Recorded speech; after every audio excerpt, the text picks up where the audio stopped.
Om Shanti. Good morning. साकार मुरली 7 जुलाई 2023। बाबा का मीठा मीठा लेटर हम मीठे मीठे बच्चों के मीठे मंथन के लिए। मंथन शुरू करने से पहले प्यार के सागर शिव बाबा की प्रेम भरी किरणों के नीचे बैठ जाते हैं और अनुभव करते हैं कि मैं प्रेम स्वरूप आत्मा हूँ, प्रेम के सागर की संतान हूँ। आज की मुरली में फिर से गीत बजा है, भोलेनाथ से निराला, गौरीनाथ से निराला कोई और नहीं। तो आज हम मुरली की शुरुआत बाबा के गीत से करेंगे। भोलानाथ पहले भी जैसे चर्चा हुई, किसको कहा जाता है? भोला इसको कहा जाता है, उस दिन बाबा ने मुरली में कहा था, जो अपनी चीजें अच्छी दे करके किसी की खराब चीज ले ले, या यूं कहें किसी की खराब चीज दे करके अच्छा दे दे, तो उसको भोला कहा जाता है। और बाबा ने कहा था उस दिन मुरली में कि भगवान तुम्हारी पुरानी चीजें लेता है, ककपन लेता है और तुमको लकपन देता है। तो देखा जाए तो भगवान जो है उसको ही भोलानाथ कहा जाता है, और वो निराकार परमपिता परमात्मा है। वो कहता है भोलेनाथ से निराला कोई नहीं। गौरीनाथ क्यों कहा जाता है? आत्मा को गौरी कहा जाता है तो उसका नाथ है, आत्माओं का नाथ है। ऐसी बिगड़ी बनाने वाला और कोई नहीं। अब देखिए, हम सब आत्माओं की बिगड़ चुकी है। आत्मा की स्थिति बिगड़ गई, आत्मा की शक्ति बिगड़ गई, सब कुछ बिगड़ गया, श्रृंगार बिगड़ गया। आत्मा को तो बिगड़ी बनाने आया है। फिर अगली लाइन है, उनका डमरू डमडम बोले, अगम निगम के भेद खोले। डमरू बोले मतलब वो स्थूल डमरू की बात नहीं है। वो जब आता है ब्रह्मातन में तो ज्ञान सुनाता है। अगम माने ऊपर, निगम माने नीचे। अगम निगम की बातें बताता है, सृष्टि के आदि मध्य की बातें बताता है। ऐसा भक्तों का रखवाला और कोई नहीं है। भक्त जब पूजा अर्चना करते हैं तो भक्तों को ही आकर के भगवान मिलता है। फिर है, काया जब जब करवट बदले, पाप चमकते अगले पिछले। काया हमारी कैसी हो गई? रोगी हो गई है ना।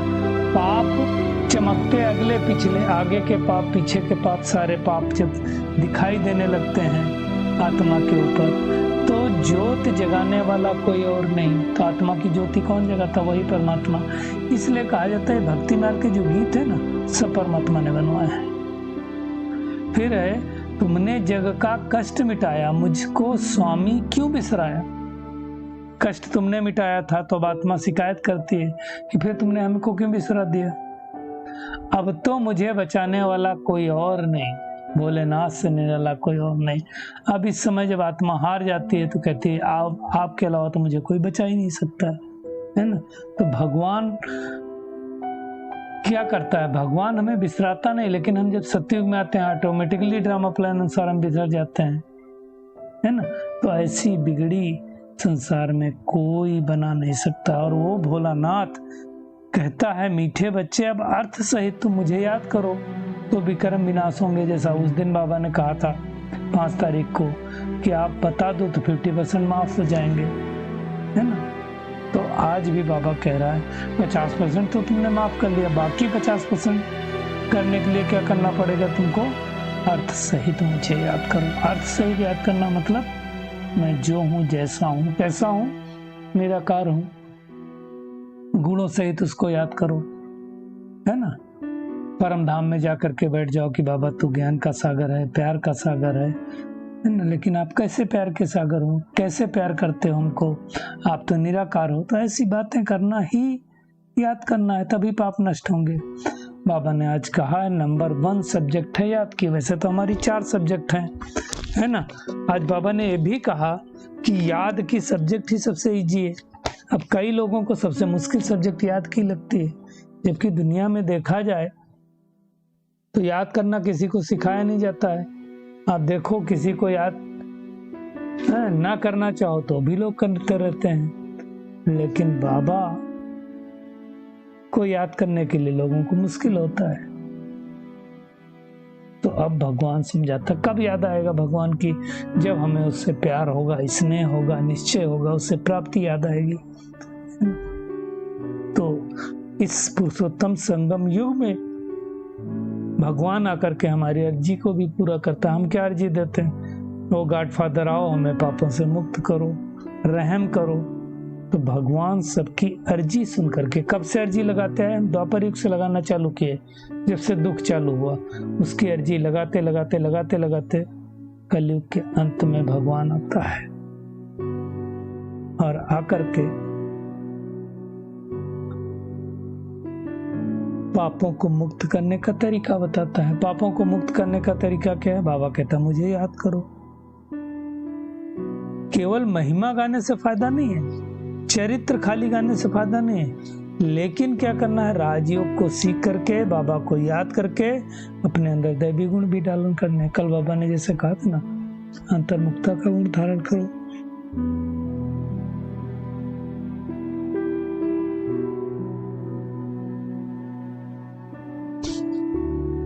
गंभीरता का गुण धारण करो, कल कहा था ना बाबा ने। तो गंभीरता का भी गुण धारण करना है। ऐसे बहुत सारे गुण हैं। तो वो भगवान जिसके लिए कहा जाता है ऊंचा तेरा नाम, ऊंचा तेरा काम, ऊंचा तेरा ठाव।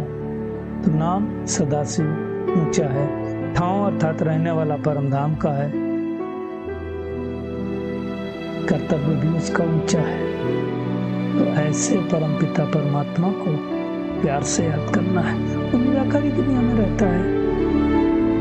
हम आत्माएं भी वहां रहती थी, फिर हम तो चले आए पाठ बजाने सत्युग में, और फिर बाप को भी भूल गए, घर को भी भूल गए। अब वो कलयुग के अंत में संगम युग पर आकर के, जहाँ कलयुग और सत्युग मिलता है ना, उसको संगम युग कहा जाता है। तो वहां आकर के परमात्मा ये सारी बातें समझाता है।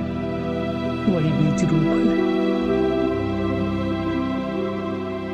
वही जब इस सृष्टि पर आता है तो ब्रह्मा विष्णु शंकर जो सूक्ष्म तनवासी है उनको रचता है ना। तो वो परमात्मा ही रुत है। आत्मा भी सत्य है, वो भी जलती मरती नहीं, लेकिन परमात्मा सत्य चित आनंद स्वरूप है और हमें भी वैसा बनाता है। बाबा ने कहा जो पतित बनाता है उसको सच्चा नहीं कहेंगे। पतित कौन बनाता है? रावण। तो रावण हो गया झूठा और परमात्मा हो गया सच्चा।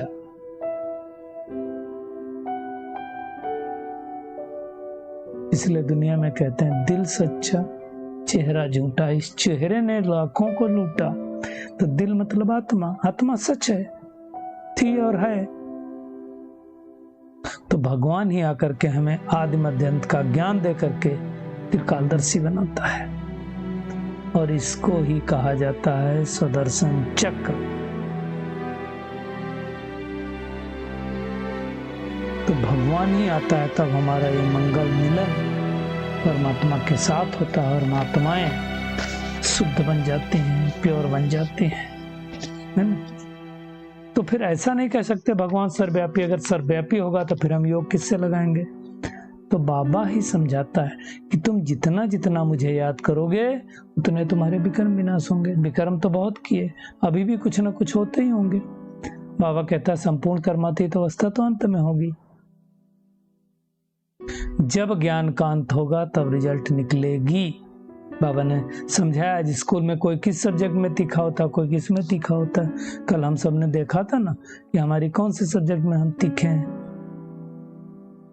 तो ज्ञान योग धारणा सेवा में हमें लिखना चाहिए कौन हमारा वीक सब्जेक्ट है, कौन हमारा स्ट्रांग सब्जेक्ट है। तो बाबा ने आज कहा सबसे सहज सब्जेक्ट है याद का, लेकिन कई लोगों को मुश्किल लगता है। जिनका मन ज्यादा भटकता होगा, जिनके संकल्प ज्यादा चलते होंगे, उनको मुश्किल लगता होगा। तो हमें संकल्प, देखो जब हम मेडिटेशन करते हैं, बाबा के बारे में सोचते हैं, तो संकल्प कम हो जाते हैं, है ना। तो भगवान को बड़े प्यार से याद करना है। दुनिया में साधु संत सब प्रार्थनाएं करते हैं, प्रार्थना को भी रिक्वेस्ट ही तो कहा जाता है। तो हमने रिक्वेस्ट की तो भगवान आया है और राजयोग सिखलाकर हमें त्रिकालदर्शी बना रहा है, पारसपुरी का मालिक बना रहा है। जब हम पारसपुरी में थे अर्थात सतयुग में थे तो पता है हीरे जवाहरों के महल थे, अब नहीं है। तो फिर से वो हीरे जवाहरों का महल देने के लिए इस पुरुषोत्तम संगम युग पर आकर के हमें ज्ञान दे रहा है ना।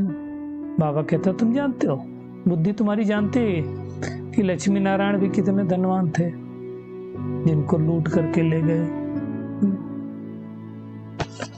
फिर दुनिया में कोई सोचते हैं रावण की लंका या द्वारिका ऊपर थी वो नीचे चली गई फिर से निकलेगी, ऐसा नहीं होता है। कोई चीज नीचे चली जाए तो फिर नीचे से ऊपर कैसे आएगी और कैसे अच्छी बचेगी। साल 2 साल कोई चीज ना यूज करो तो कैसी हो जाती। तो बाबा कहते तुम अब द्वारिका के मालिक बन रहे हो। कितने माला माल थे, सब माल गायब हो गया। अब फिर से भगवान हमें माला माल बना रहा है। तो हमें इन बातों का ध्यान देना है।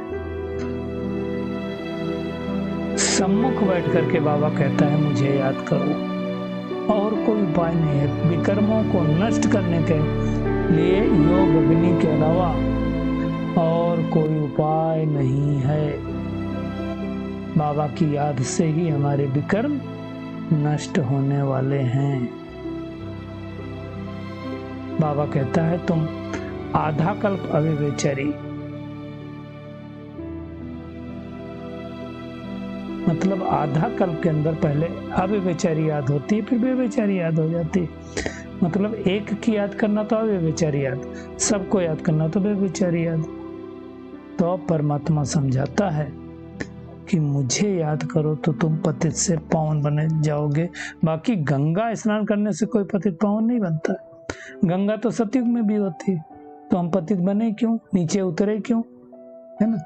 जब बाबा कहता है तुम पावन बन जाएंगे तो मैं तुमको साथ में लेकर जाऊंगा, है ना। आजकल तो बाबा कहता है गंगा नदी भी कितना दुख देती है ना, गांव के गांव को डुबो देती है। ब्रह्मपुत्र नदी भी कितने गांव को डुबोती, दुख धाम है। ये ब्रह्मा बाबा किसी को डुबोता नहीं, आगे लेके जाता है। तो बाबा कहता वहां तो सब कुछ कायदे सिर चलता है ना। वहां गंगा नदी 5 तत्व प्रकृति के कायदे सिर होते हैं तो सब कुछ कायदे सिर चलता है। यहाँ तो प्रकृति के 5 तत्व भी दुख देते हैं। तो अब भगवान आकर के हमें समझा रहा है कि मुझे याद करो। दुनिया में गायन भी है, मनुष्य देवता की ये करत न लागी बात। मतलब अगर निश्चय बुद्धि हुआ तो तुरंत बन जाएंगे। बाबा कहता है तुम जब यहाँ स्टेज पर पार्ट बजाने आते हो तो स्टेज पर रोशनी भी चाहिए। तो रोशनी के लिए प्रकृति है, सूरज, चंद्रमा, है ना, सितारे, ये सब क्या है, रोशनी करते हैं जब रात होती है। तो इसलिए उनको सूर्य देवता, चांद देवता ये सब कहा जाता है। तो ये सब बातें बाबा ही समझाता है। तो आज का टेक होम क्या है, क्या हम सारा दिन याद करेंगे, क्या धारणा करेंगे। तो एक तो निश्चय रखना है कि जो हमारे 50% विकर्म बचे हैं बाबा की याद से उनको नष्ट करना है। और बाबा ने आज नंबर 1 याद का सब्जेक्ट को दिया है। तो याद में हमें पुरुषार्थ तीखा करना है। सृष्टि के आदि मध्य अंत के ज्ञान को समझकर, है ना, श्रेष्ठ पुरुषार्थ करना है और बाबा के समान रहम दिल बनकर सब पर रहम करना है। एक बाप से सच्चा होकर रहना है। आज का बाबा का वरदान है सेवा की भावना द्वारा अमर फल प्राप्त करने वाले सदा माया के रोग से मुक्त हो। बाबा ने आज बहुत अच्छी बात कही कि जो बच्चे संगम युग पर प्रभु फल, अविनाशी फल खाते हैं, सर्व संबंधों के स्नेह के रस वाला फल खाते हैं, वह सदा माया के रोग से मुक्त रहते हैं। देखो, जब भगवान को याद करोगे तो प्रभु फल खाओगे, अविनाशी विनाश नहीं होने वाला है ये फल, है ना। सर्व संबंधों के स्नेह के रस वाला फल खाओगे तो माया आएगी नहीं, माया आएगी नहीं तो स्वस्थ रहोगे। बाबा कहता और फल तो सतयुग में भी मिलेंगे, कलयुग में भी मिल रहे हैं, लेकिन सेवा की भावना का प्रत्यक्ष फल, प्रभु फल अगर अभी नहीं खाया तो सारे कल्प में नहीं खा सकते। हम सबका अनुभव है कि जब भी सेवा करते हैं तो बहुत खुशी मिलती है, वो प्रत्यक्ष फल है, करके देखो।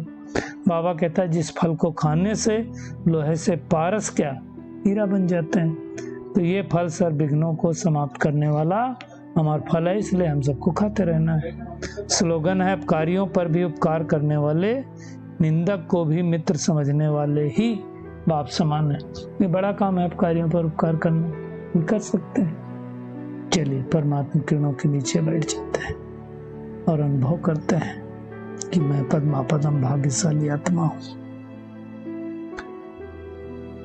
बाबा को याद करके अपने विकर्मों को नष्ट करने वाली कोटों में कोई आत्मा हूं। सेवा की भावना द्वारा